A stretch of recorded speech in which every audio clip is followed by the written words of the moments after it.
আলহামদুলিল্লাহ, ইসলামের পক্ষ থেকে যে নির্বাচন ব্যবস্থা রয়েছে সেটা আজকের যুগের সারা বিশ্বব্যাপী প্রচলিত গণতান্ত্রিক নির্বাচন ব্যবস্থার চেয়েও হাজার গুণ না, আমি বলবো লক্ষ কোটি গুণ বেশি উত্তম। বলবেন ইসলামের দেওয়া নির্বাচন ব্যবস্থাটা কেমন? পূর্ণাঙ্গ একটা ব্যবস্থার খুঁটিনাটি আলোচনা করা ওয়াজ মাহফিলে সম্ভব না। শুধু মৌলিক ডিফারেন্সটা আমি বলে দিয়ে যাই। ইসলামে যে নির্বাচন ব্যবস্থা রয়েছে সেই নির্বাচন ব্যবস্থা আমরা রাজনীতি করি, ইসলামী রাষ্ট্র প্রতিষ্ঠার জন্য আমরা দাবি উত্থাপন করি।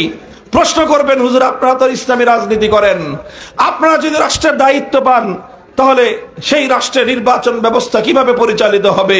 সেই রাষ্ট্রেও কি এরকম ভাবে 95 থেকে 96 সাল পর্যন্ত এইভাবে বছরের পর বছর হরতাল দিয়ে নির্বাচন ব্যবস্থা সংস্কার করতে হবে, না সেই রাষ্ট্রের মধ্যেও নির্বাচন ব্যবস্থাকে বাতিল করবার জন্য হাইকোর্ট থেকে নিয়ে সুপ্রিম কোর্ট পর্যন্ত গোটা দেশকে অচল করে দিয়ে ভাওতাবাজি ধান্দাবাজি গোটা দেশকে আগুন দিয়ে পুড়িয়ে ছারখার করতে হবে, না কি করতে হবে?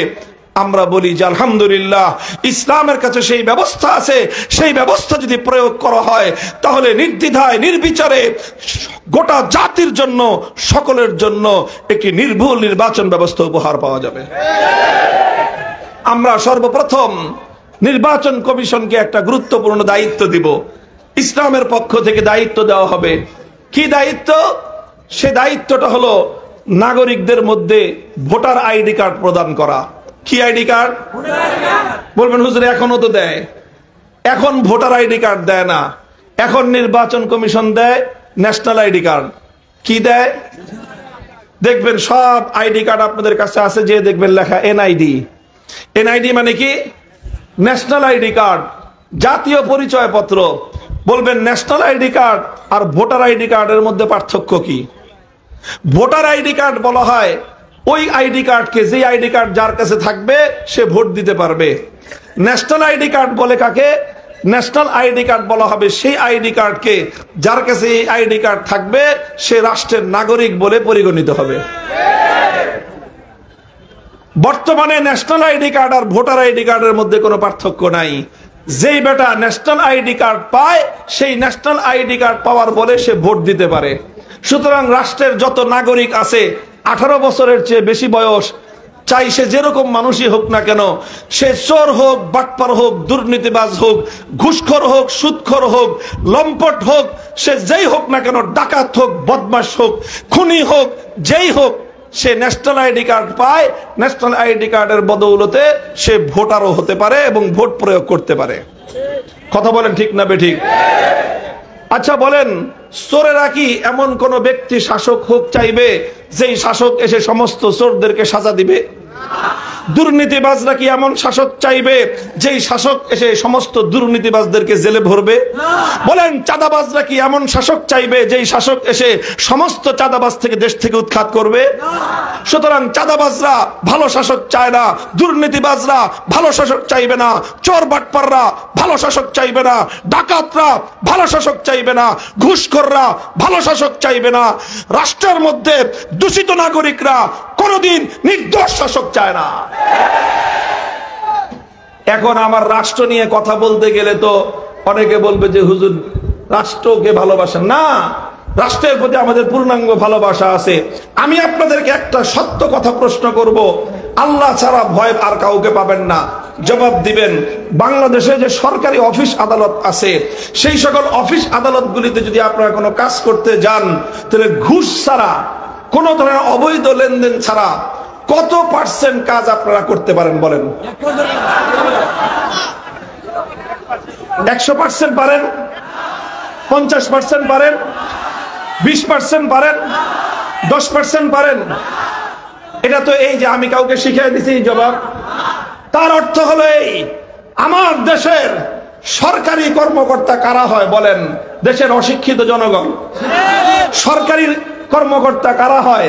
যারা শিক্ষা দীক্ষা কম তারা না, রাষ্ট্রের সব সবচেয়ে ভালো শিক্ষিত যারা, তারা বিসিএস পরীক্ষা দিয়ে যারা উত্তীর্ণ হয়, 1000-এ একজন, 10,000-এ একজন বিসিএস পরীক্ষায় কম্পিটিশন করে উত্তীর্ণ হয়ে সরকারি চাকরি করতে করতে কর্মকর্তা হয়। তাহলে যারা রাষ্ট্রের সর্বশ্রেষ্ঠ নাগরিক, আপনাদের বিবেচনায় তারা শতভাগ দুর্নীতিবাজ। এবার বলেন, যেই রাষ্ট্রের শতভাগ সরকারি কর্মকর্তা না দুর্নীতিবাজ হয়, আর দুর্নীতিবাজরা কোনোদিন একজন ভালো মানুষকে শাসক হিসেবে পছন্দ করতে পারে না। যেই শাসক এসে রাষ্ট্রের সমস্ত দুর্নীতি বন্ধ করে দিবে, যেই শাসক এসে রাষ্ট্রের সম্পত্তি চুরি করা বন্ধ করে দিবে, সেই চোরের দলেরা কোনোদিন রাষ্ট্রের মধ্যে ভালো শাসক চাইতে পারে না। এটা তো একটা যুক্তির কথা, কথা বলেন ঠিক কিনা? এই জন্য নির্বাচন কমিশনের দায়িত্ব হবে প্রথমেই ন্যাশনাল আইডি কার্ড এবং ভোটার আইডি কার্ড আলাদা করা। ন্যাশনাল আইডি কার্ড দিবে রাষ্ট্রের অন্য কোনো বিভাগ, ন্যাশনাল আইডি কার্ড দেওয়া এটা নির্বাচন কমিশনের দায়িত্ব হবে না। ন্যাশনাল আইডি কার্ড দিবে হয় স্বরাষ্ট্র মন্ত্রণালয়, অথবা ন্যাশনাল আইডি কার্ড দিবে city corporation, national ID card দিবে স্থানীয় সরকার মন্ত্রণালয়, ন্যাশনাল আইডি কার্ড দিবে স্থানীয় যেই পরিষদ আছে, চেয়ারম্যান অফিস, এই জাতীয় সিটি কর্পোরেশন অথবা স্থানীয় সরকার মন্ত্রণালয়ের পক্ষ থেকে ন্যাশনাল আইডি কার্ড দেওয়া হবে।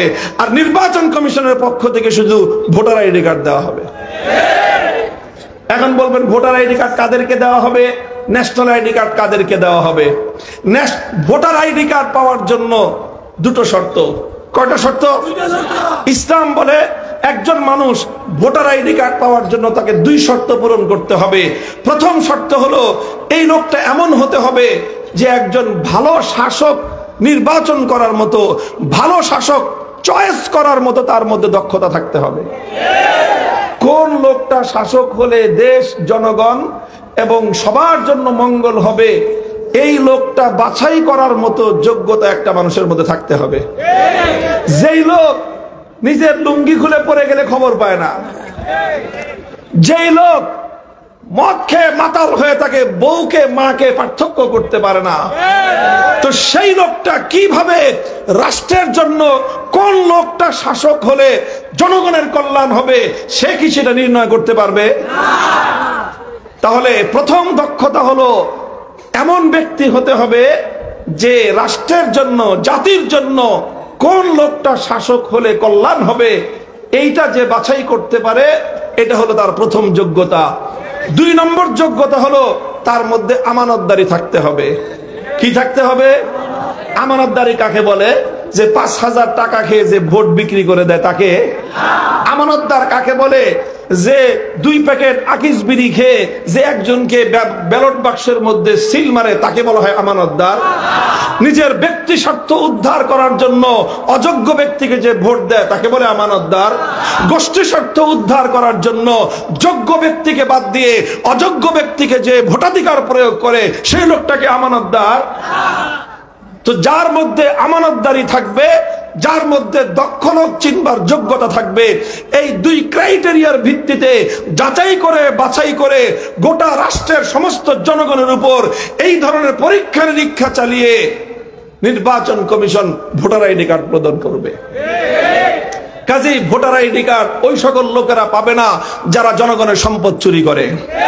ভোটার আইডি কার্ড তারা পাবে না যারা জনগণ থেকে জোরপূর্বক চাঁদাবাজি করে। ভোটার আইডি কার্ড তারা পাবে না যারা চুরি এবং ডাকাতি করে। ভোটার আইডি কার্ড তারা পাবে না যারা মদ খেয়ে মাতাল হয়ে প্রতিদিন রাতে গিয়ে ঘরের মধ্যে বউ পেটায়।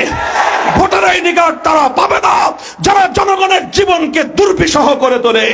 ভোটার আইডি কার্ড তারা পাবে না অন্যায়ভাবে যারা নিরীহ মানুষের সম্পদ জীবন হরণ করে নেয়। তারা কোশ্চেন কেন ইসলামী রাষ্ট্র ব্যবস্থায় ভোটার আইডি কার্ড পেতে পারে না? তারা কি পাবে? ন্যাশনাল আইডি কার্ড পাবে। চোর হও, বাটপার হও, ডাকাত হও, ঘুষখোর হও, সুদখোর হও, কোনো তারতম্য নয়। এই রাষ্ট্রে তুমি জন্ম নিছ, সুতরাং রাষ্ট্রের আইডি কার্ড তুমি পাবা। তাহলে এনআইডি কার্ড এবং ভিআইডি কার্ড অর্থাৎ ভোটার আইডি কার্ড আলাদা আলাদা হবে। এই যখনই আপনি নির্ভুল এবং সঠিক মানদণ্ডের উপর ভিত্তি করে একটা নির্ভুল ভোটার তালিকা আপনি প্রণয়ন করবেন। আল্লাহর কসম খেয়ে বলি, ইসলাম প্রদত্ত এই